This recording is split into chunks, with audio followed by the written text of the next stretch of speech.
Hello বন্ধুরা, সবাই কেমন আছো? নিশ্চয়ই সবাই খুব ভালো আছো। বন্ধুরা, বাজারে এখন পটলের সিজন চলছে, আর আজকে আমি ডিম পটলের একটি রেসিপি আপনাদের সাথে শেয়ার করব। রেসিপিটি যদি কোথাও কোনো ক্রমে ভালো লেগে থাকে তাহলে অবশ্যই চ্যানেলটি সাবস্ক্রাইব করে নিন। তো বন্ধুরা, চলো শুরু করি। আমি এখানে 5টা ডিম সিদ্ধ করে নিয়েছি খোসা ছাড়িয়ে, আর 4টার মতো এখানে পটল। তো উপরের খোসাটা ছাড়িয়ে আমি কিন্তু এক একটা পটল 2 খণ্ড করে নিয়েছি, আর 2টো বড় সাইজের আলু সিদ্ধ করে নিয়েছি ডিমের সাথে। যেহেতু এটা কুক হতে একটু সময় লাগে, তো আমি কিন্তু সিদ্ধ করে নিয়েছি। এবার আমি একটা প্যান বসিয়ে দেব ডিমগুলো ভাজার জন্য। অল্প করে লবণ হলুদ দিয়ে দেব। এতে করে কিন্তু রান্নার পরে কিন্তু কালারটা ভালো দেখা যাবে ডিমের উপরে। আর তা না হলে কিন্তু ডিমটা রান্না করার পরে কিন্তু একটু সাদা সাদা থেকেই যায়। তো যাই হোক, আমি একটু ভেজে নেব, ভেজে তুলে নেব।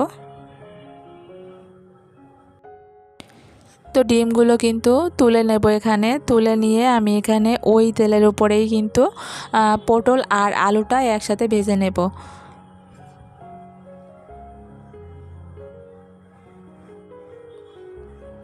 আর আলুটা যেহেতু একটু কুক হতে সময় লাগে, আমি কিন্তু এই কারণে ডিমের সাথে সিদ্ধ করে নিয়েছি।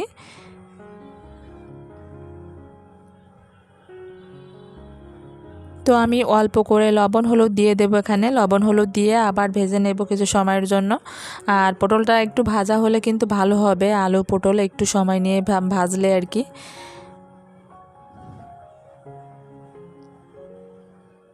তো যাই হোক, আমার এগুলো কিন্তু অলরেডি ভাজা হয়ে গিয়েছে। এবার আমি তুলে নেব। দেখুন বন্ধুরা, আমি কিন্তু সবগুলো তুলে নিয়েছি। এবার আমি আবার একটু তেল দিয়ে দেব। গোটা জিরা দিয়ে দেব 1 চামচ, তেজপাতা, পেঁয়াজ কুচি।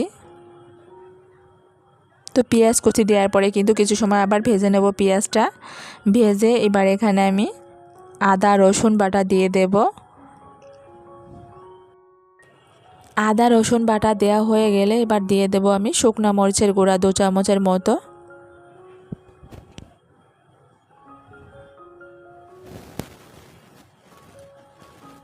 ভেজে রাখা জিরা এবং ধনিয়ার গুঁড়া 2 চামচ।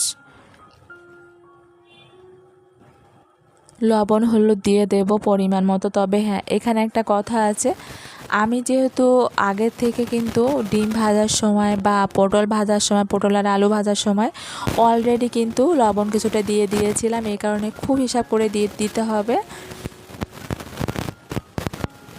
তো যাই হোক, আমি মশলাটা একটু ভেজে নেব।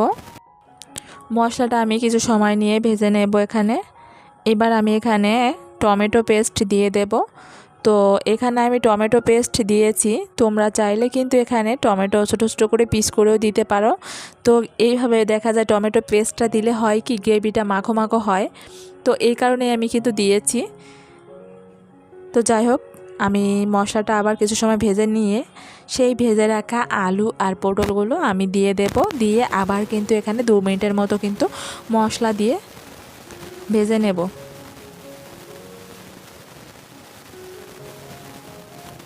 তো দেখো বন্ধুরা, আমার কিন্তু অলরেডি ভাজা হয়ে গিয়েছে। এবার আমি এখানে জল দিয়ে দেব।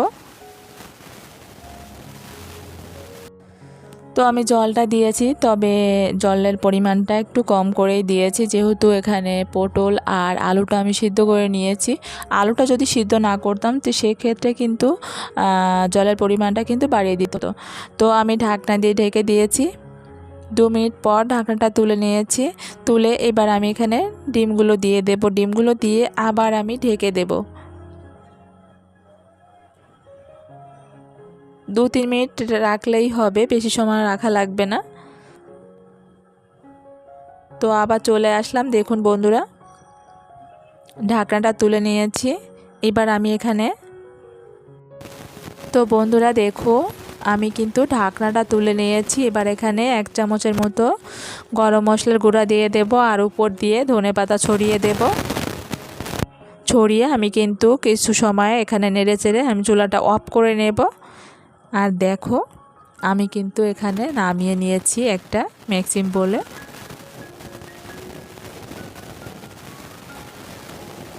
তো বন্ধুরা, কেমন লাগছে দেখতে অবশ্যই কমেন্ট করে জানাবে। কারণ কি, কিছু কিছু রান্না আছে কালার দেখেই কিন্তু মানুষ বুঝতে পারে যে এটা খেতে কেমন হবে।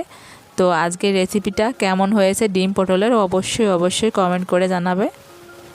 তো বন্ধুরা তোমরা কিন্তু অবশ্যই কমেন্ট করে জানাবে যে আমার এই ডিম পটলের রেসিপিটি কেমন হয়েছে। তোমাদের কমেন্টের অপেক্ষায় থাকলাম। তো আজ এখানে শেষ করছি, দেখা হবে নতুন কোনো রেসিপিতে। টাটা।